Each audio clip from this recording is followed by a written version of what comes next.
Bonjour et bienvenue sur Français tout doux.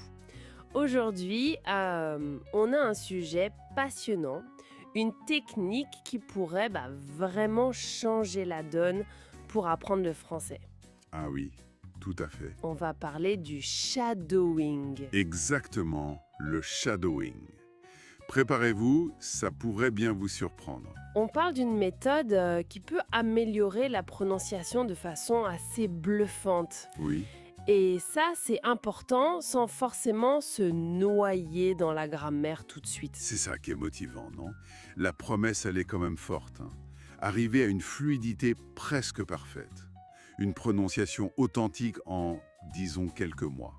Ça paraît fou, hein? Et pourtant, Ce n'est pas juste une petite astuce, hein, c'est une technique sérieuse, utilisée par des pros, des diplomates, des polyglottes, des interprètes même.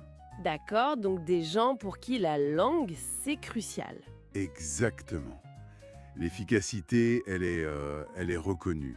Bon, alors, notre mission aujourd'hui, on va décortiquer ça ensemble. C'est quoi le shadowing au juste? Comment ça marche? Pourquoi c'est si puissant?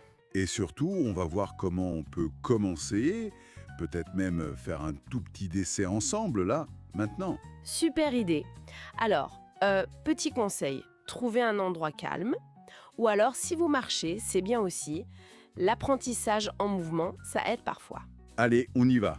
Prêt pour cette petite exploration? C'est parti. Alors, le shadowing.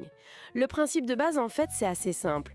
On écoute un audio en français et on répète à voix haute. Mais la clé, c'est presque en même temps. Oui, le mot shadow, ça veut dire ombre. L'idée, c'est de devenir l'ombre vocale de la personne qui parle. Le point crucial, c'est vraiment ça, la simultanéité. Quasi-simultanéité. Voilà, un tout petit décalage, 1 seconde max.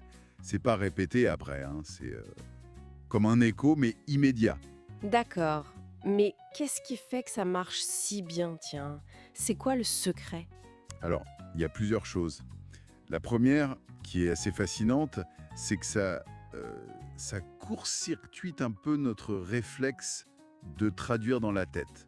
Ah oui, le fameux passage par la langue maternelle. C'est ça. En forçant la répétition immédiate, on crée une connexion directe entre son entendu, son produit. Hop. C'est comme une autoroute directe pour la fluidité. On évite les bouchons de la traduction. J'aime bien l'image de l'autoroute. Et il y a aussi un côté très physique, non? Tout à fait.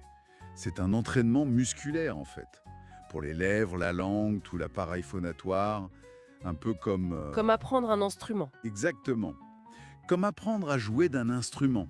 On apprend à produire les sons spécifiques du français, la bonne gymnastique buccale, si on veut, et ça, souvent, sans même y penser consciemment, au début. Et au-delà des sons eux-mêmes, on attrape aussi la musique de la langue, c'est ça? Le rythme, l'intonation, Précisément.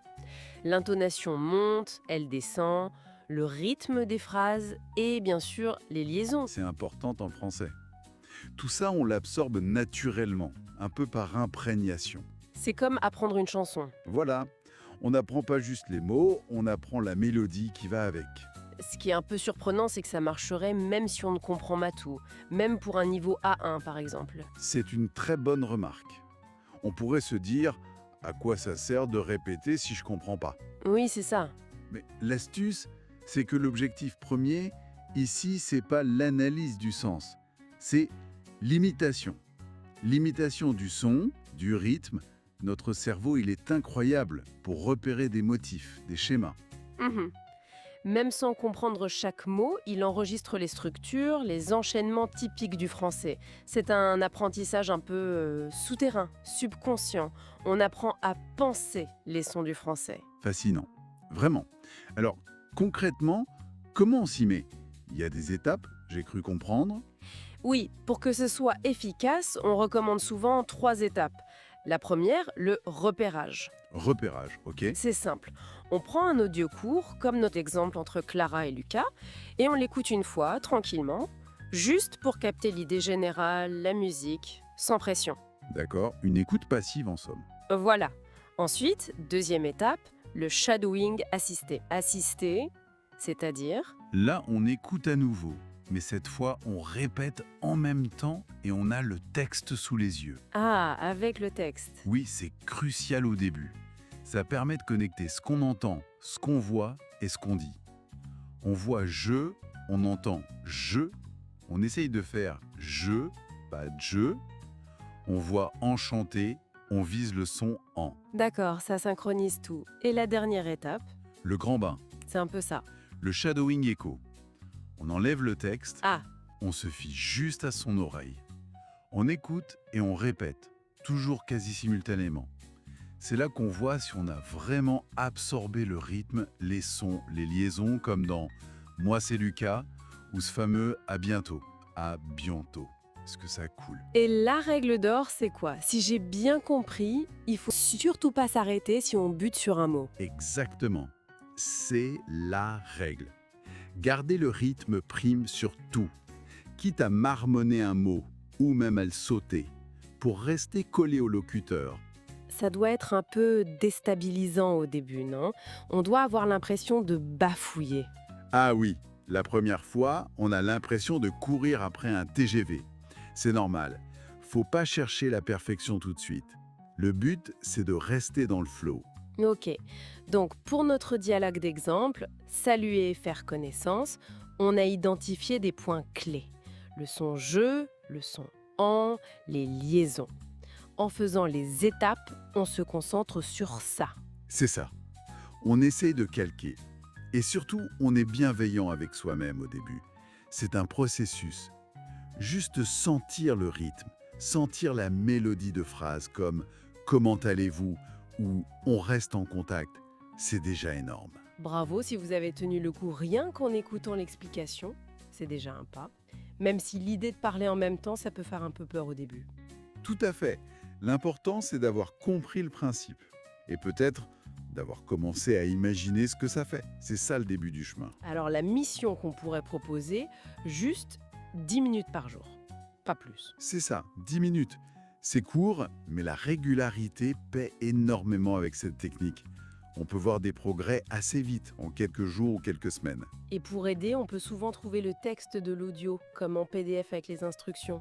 C'est pratique. Oui, et un autre conseil, vraiment utile, s'enregistrer. Ah oui, bonne idée. De temps en temps, pas pour se juger, mais pour comparer.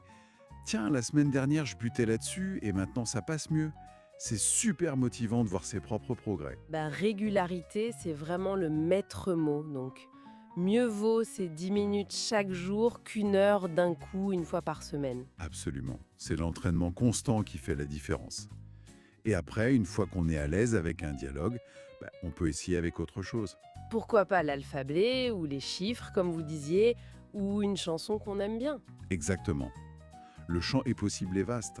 Bon, on espère que cette exploration vous a donné envie d'essayer le shadowing. Si vous vous lancez, n'hésitez pas à nous dire ce que ça donne.